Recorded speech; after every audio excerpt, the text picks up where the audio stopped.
hindi porket nasa Canada ka, sabi nila pag nasa Canada malaki ang kita, malaki ang sahod, kayang-kaya ang buhayin ng pamilya. Yun ang di nyo pa alam, guys.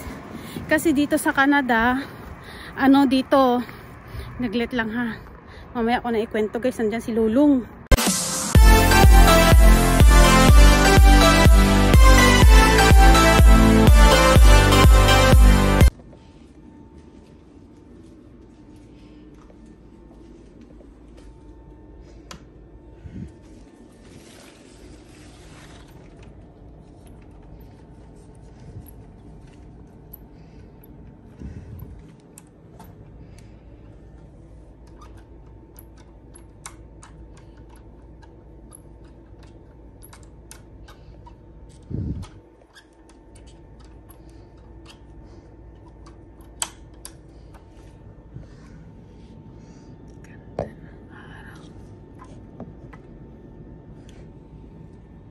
Good morning, guys.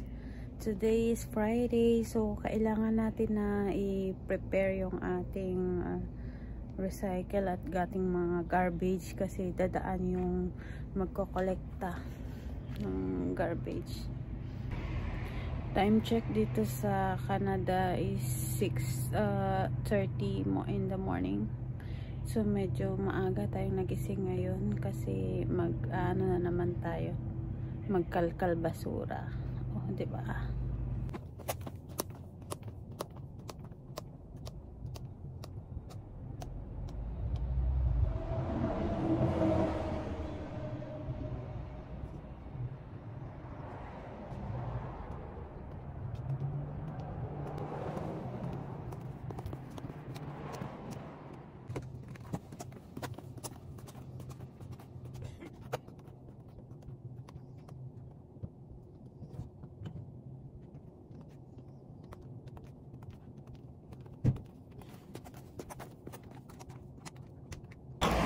Hi guys, second round ko na ngayon na magngalakal, pero ang daming kalaban, guys. Ang daming kalaban, ang daming nangangalakal dito.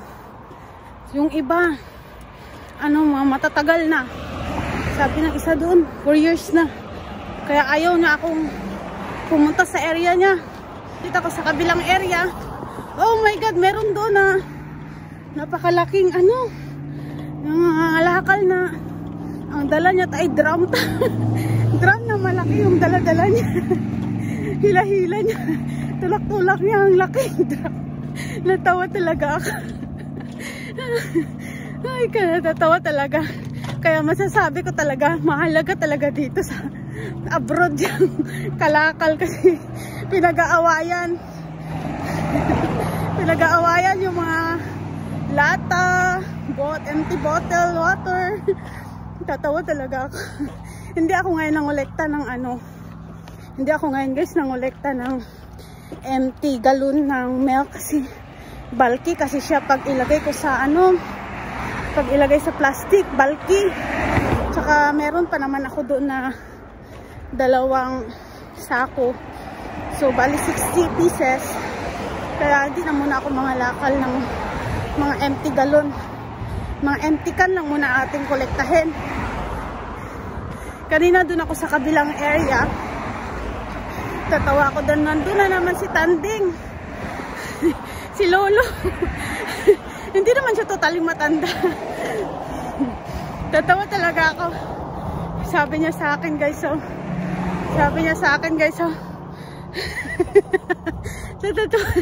natatawa na lang ako sa nangyayari ba.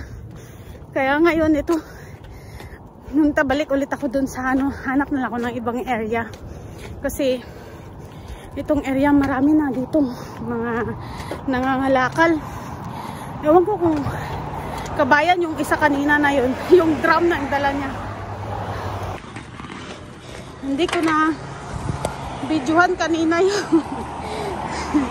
Hindi ko, guys, na videohan kanina yung tutulak ng malaking drum, nalalagyan niya ng kalakal.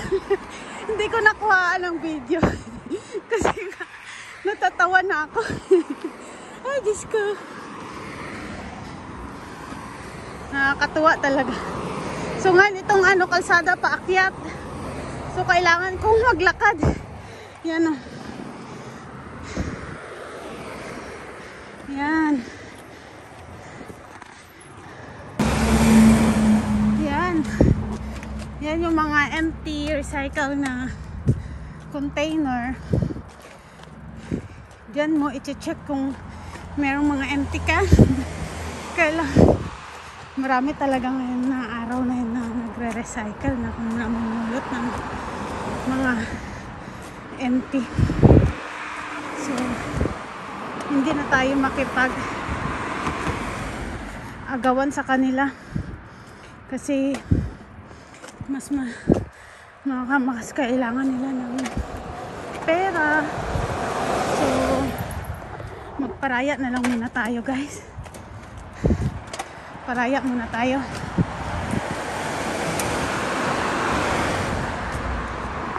Mga na-check na kasi itong galing kanina eh. Kaya hindi ko na siya i-check kasi mga na-check na yan kanina. And guys, uwi na muna tayo. Tama na muna itong nakolekta natin. Masyadong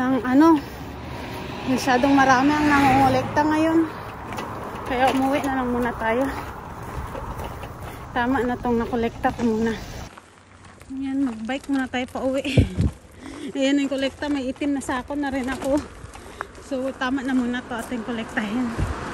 Atin na lang muna silang hayaan na mangolekta. Para talaga ang mga tao dito kanya-kanyang para-paraan paano magkumita ng pera.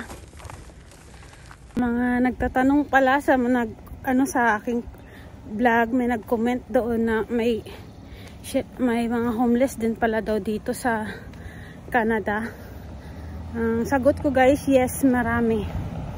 Kasi yung iba guys na magkaroon ng mga depression, nagkaroon sila ng mga family problem, tapos hindi nila nakakayanan. Pero ang kagandahan dito guys sa Canada, meron government. Yung government nila dito sa Canada, may binibigay silang shelter para sa mga homeless. At meron yan sila natatanggap sa government. Kaya lang, ibang mga homeless ayaw nilang tumira sa shelter. Kaya nagpapalaboy-palaboy sila. Hindi ko nga alam kung bakit ayaw nilang tumira sa shelter. Hindi ko alam. May nagsabi na kaya ayaw daw tumira sa shelter kasi sobrang dami doong homeless at halo-halo yung mga tao. May lalaki, babae. So, mas gustuhin nila na na matulog sa kalsada or sa puno, sa baba ng puno, basta wag lang silang matulog sa shelter. Ito yung mga basura. Ito yung blue. May mga empty galon siya pero hindi ako kukuha ng empty galon. Ang hinahanap ko lang ngayon is empty can. Tingnan natin ulit ito.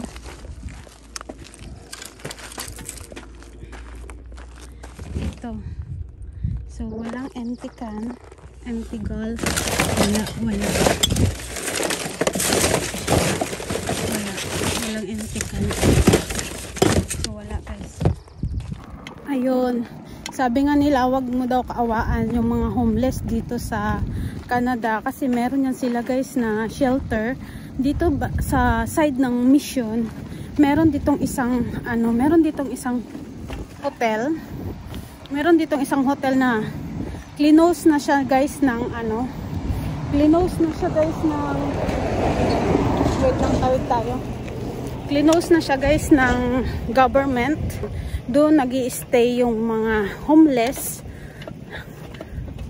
At meron yan silang mga allowance guys na galing sa government. So, siba, saan ka pa? Kaya lang sila lang talaga yung ayaw. At mas gusto nila yung palaboy sila. Yung iba nalulung sa ganyan. Kaya naging na sila, nawala sa sarili. Kaya wag nyong isipin na walang homeless dito. Merong homeless guys dito sa Canada, meron. Oh, ayan na guys yung ating second batch na nakolekta ng mga kalakal. Ayan. Tsaka yan, mga empty can. Ayan. So, buksan natin ito. Ayan.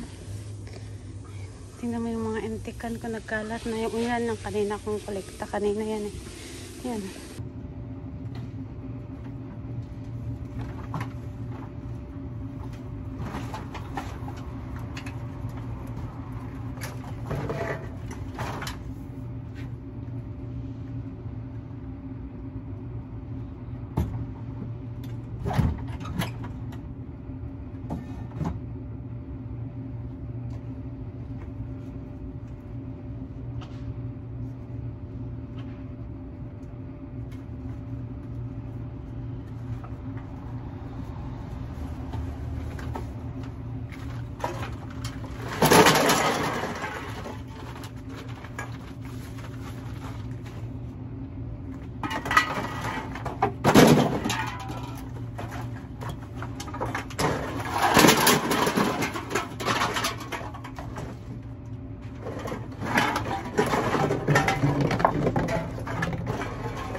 Ating nakolekta ngayong umaga. Isisegregate ulit natin siya para maidala na natin sa recycle shop. Ating na naman siyang isegregate guys. Tanggalin muna natin itong ating helmet para na yan, segregate muna natin siya.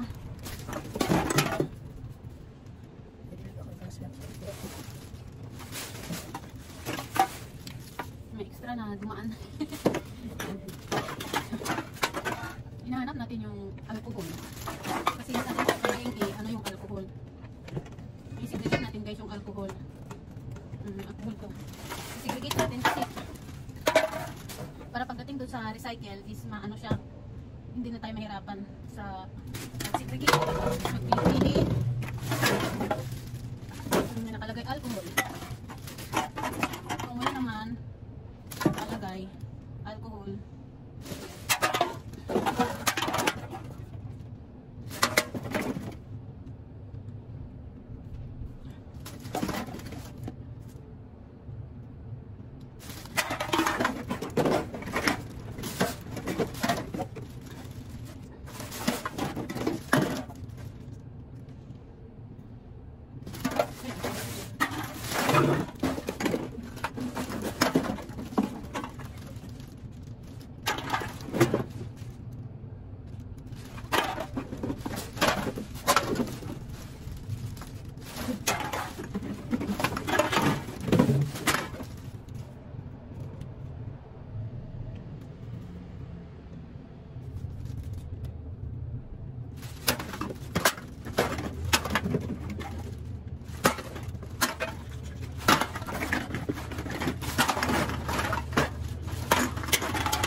Alcohol, 5% alcohol beer. So kailangan natin i-segregate.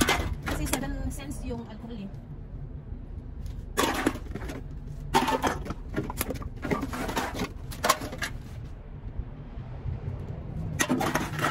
Ang dami na kinakolekta ng alcohol cans.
So, ayan naman lang muna guys.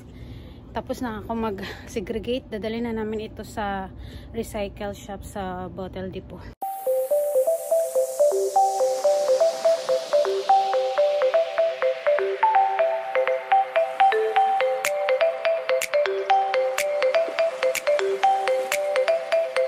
Dito ko ngayon sa post office para maghulog ng aking envelope sa aking boss. Ang post office.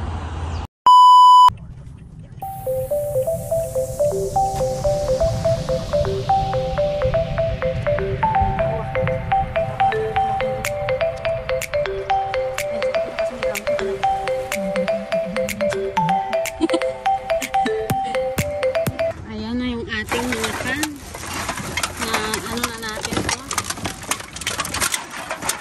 Gawin natin to.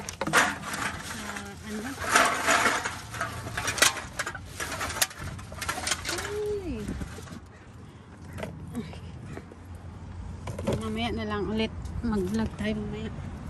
Wait lang.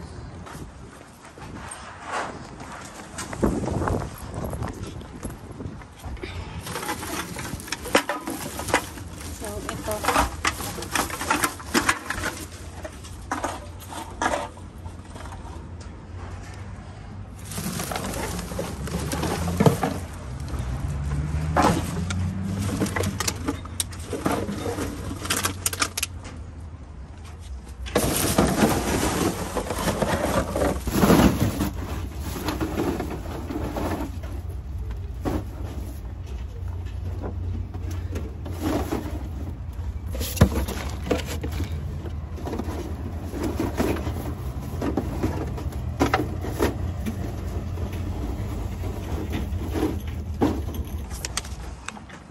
Sarado natin to.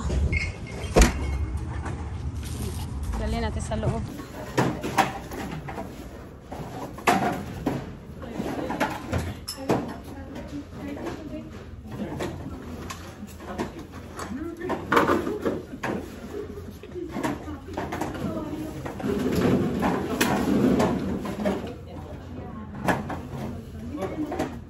You have more?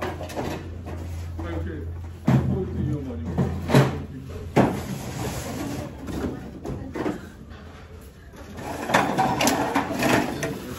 Andun na daw. 3. Ano ba?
26 na siya.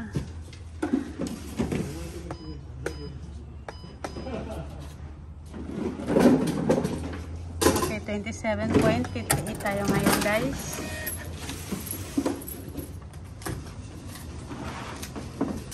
Thank you so much. Thank you. Bye. So guys, nakaano tayo ngayon?